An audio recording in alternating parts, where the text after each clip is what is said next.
La série continue par Seoa et Jiwon qui vont à ce pont, et là-bas elle lui raconte qu'elle voit ce pont dans ses rêves et qu'elle voit un homme s'approcher d'elle.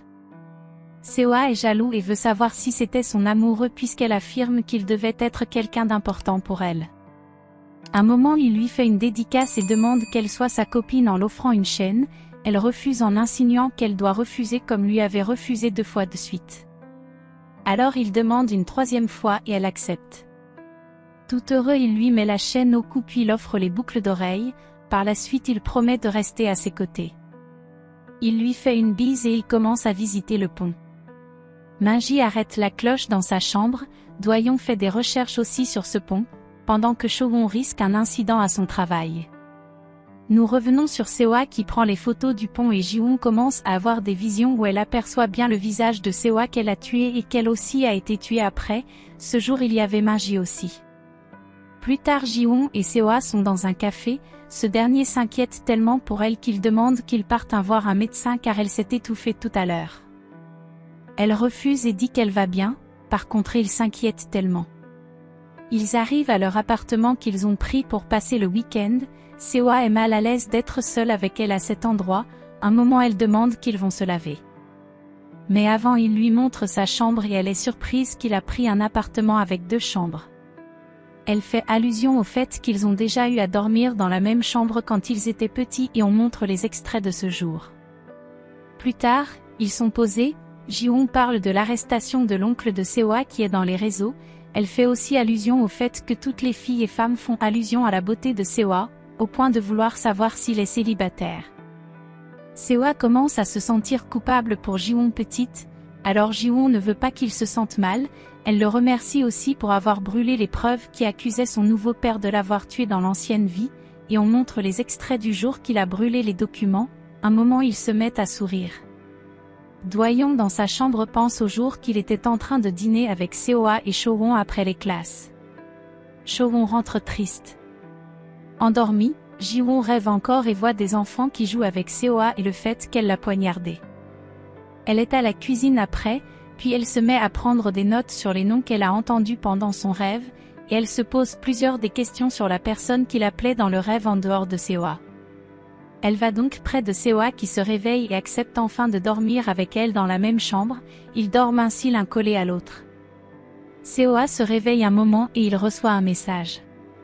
Le lendemain matin, le petit frère de Doyon vient lui remettre des remèdes pour les articulations, en disant que c'est pour la fatigue et le cœur brisé.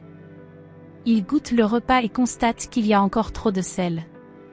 Seoa et Jiwon vont en balade, elle dit qu'ils partent découvrir la vie antérieure de Seoa. Elle l'amène près d'une pierre précieuse qui ressemble à une tortue car lorsqu'il était petit il était persuadé qu'il était une tortue. Seoa est surpris qu'elle se souvienne de ça, alors elle se met à citer tout ce qu'elle se souvient en précisant qu'il est son souvenir le plus précieux, il commence à être gêné. Ils continuent leur balade et observent la nature. Jiwon commence à faire allusion au fait que tous ceux qu'elle a revus de sa vie antérieure ont cru à son histoire, et elle insinue qu'elle a été récompensée pour toutes les douleurs qu'elle a subies, alors Seoa commence à la réconforter. La nuit ils sont de retour, Seoa reçoit l'appel de Jiseo mais ne décroche pas, puis il raconte à Jiwon qu'il est allé 2 fois à ses invitations et a fini par se battre parce qu'on maltraitait Doyon. Jiwon reçoit à son tour l'appel d'Ajion, elle décroche et Minji l'annonce que Ajion est à l'hôpital. Chowon reçoit aussi l'appel de Jiseo mais hésite à partir au rendez-vous. À la fête, les autres se demandent pourquoi Seoa ne décroche pas, alors Jiseo appelle Doyon qui lui aussi refuse de décrocher. Jiwon court rapidement vers Ajion à l'hôpital, et elle apprend par Minji que ça fait longtemps que Ajion est malade. Minji aperçoit Seoa qui le salue mais il ne répond pas. Chowon arrive enfin à la fête et tout le monde est content. Jiseo commence à faire des avances à Chowon en parlant du partenariat que leurs familles auront bientôt, elle répond que cela ne l'intéresse pas.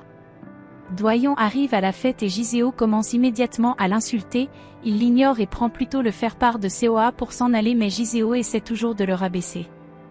Heureusement il continue de l'ignorer et s'en va, cela met en colère Chowon qui commence à réprimander Jiseo en disant qu'il n'a rien en dehors des parents riches et qu'il devrait arrêter d'insulter Doyon car il ne le connaît pas. Par la suite elle s'en va sans prendre son faire-part. À l'extérieur elle pense aux paroles de Doyon et comprend qu'il avait raison de dire ces mots en son égard. Toujours à l'hôpital, Ji-won prend soin d'Ajion. Elle commence à penser comment elle dansait à sa 17e vie et qu'à un moment elle s'est fait mal. Ajion, qui était sa nièce, lui a fait promettre de renaître pour la protéger. Nous revenons dans le présent, où elle chante et Ajion se réveille enfin, alors Ji-won s'excuse de n'avoir pas remarqué sa maladie. Ajion lui explique que les médecins ne comprennent pas ce qu'elle a vraiment, et Ji-won dit qu'ils changeront d'hôpital pour aller où c'est plus spécialisé. Triste, Ajion fait allusion au fait que Ji-won a déjà eu à voir plusieurs personnes malades et même mortes, mais qu'elle est quand même inquiète pour elle, puis elle demande à Ji-won de ne pas trop s'inquiéter pour elle en insinuant que c'est normal d'être malade. Ji-won la supplie de ne pas mourir maintenant, qu'elle a énormément besoin d'elle. Seo-ah vient les voir tout enlacés et cela le rend triste aussi. Anna et Minji sont ensemble, ce dernier annonce que Ajion est malade et qu'il s'y attendait. Ils discutent à propos de la personne qui doit dire la vérité à Ji-won, et que si tout se passe bien Seo-ah n'aura rien, puis il dit à Anna qu'elle n'a plus besoin de ses souvenirs, qu'elle doit à présent suivre sa vie réelle sans s'inquiéter, alors elle lui remet un objet et demande ce qu'elle doit faire à présent. Il promet de lui expliquer en précisant qu'il y aura des conséquences.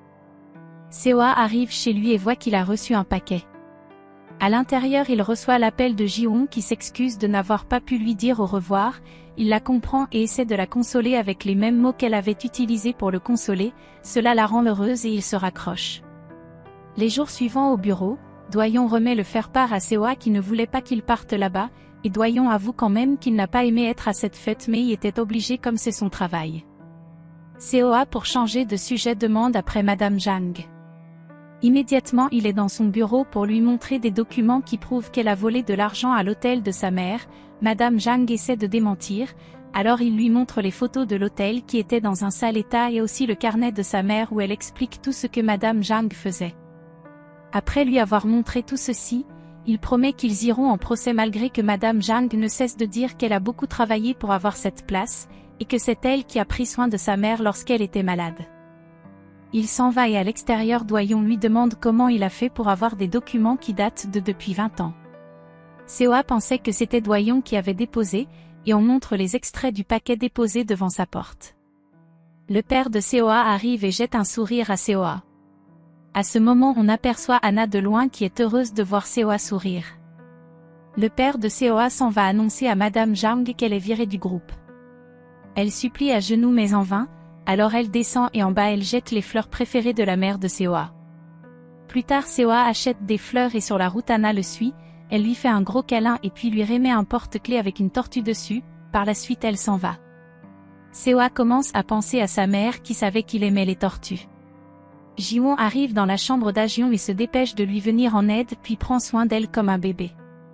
Plus tard à la maison, Ji-won annonce à Minji que le restaurant sera fermé pour quelque temps et il lui répond qu'il ne comptait pas rester pour longtemps.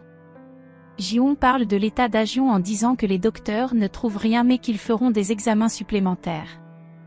Minji lui annonce que rien de ça ne guérira Ajion, elle se met en colère et Minji lui annonce que c'est parce qu'elle a renoué des relations avec ces gens du passé qu'il y a des problèmes, et que ce sont les gens avec qui elle renoue des relations qui auront des problèmes.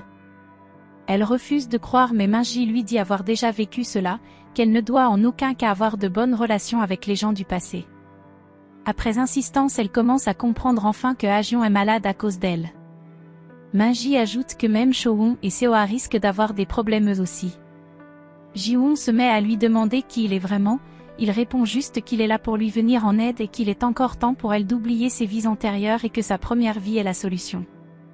Qu'elle doit se souvenir de toute sa première vie pour tout résoudre. Elle s'en va donc arrêter encore la cloche, elle commence à se souvenir, elle aperçoit Seo-won et Doyon. Seo-ah arrive à la maison et Minji lui dit qu'ils se connaissent et qu'il ne comprendra pas pourquoi il dit cela, par la suite il l'envoie voir Ji-won dans la chambre. Pendant ce temps elle continue sa vision où elle voit comment elle courait avec Seo-won et qu'on menaçait de les tuer, puis Seo-won a été tué, et elle ne voyait que Seo-ah devant elle. Elle commence à pleurer et Seo-ah devant elle commence à la calmer. Elle se met à dire qu'elle va tous les tuer, les mêmes paroles qu'elle disait dans sa première vie en arrêtant Seo-won qui était morte. Un moment elle regarde le visage de Seo-ah et commence à appuyer son cou. Seo-ah a-t-il vraiment tué Seo-won dans la première vie? Et pourquoi a-t-il fait cela? La suite dans l'épisode suivant. Abonnez-vous pour ne pas rater nos vidéos, alors merci de nous soutenir en partageant la vidéo. Et encore merci d'avoir regardé.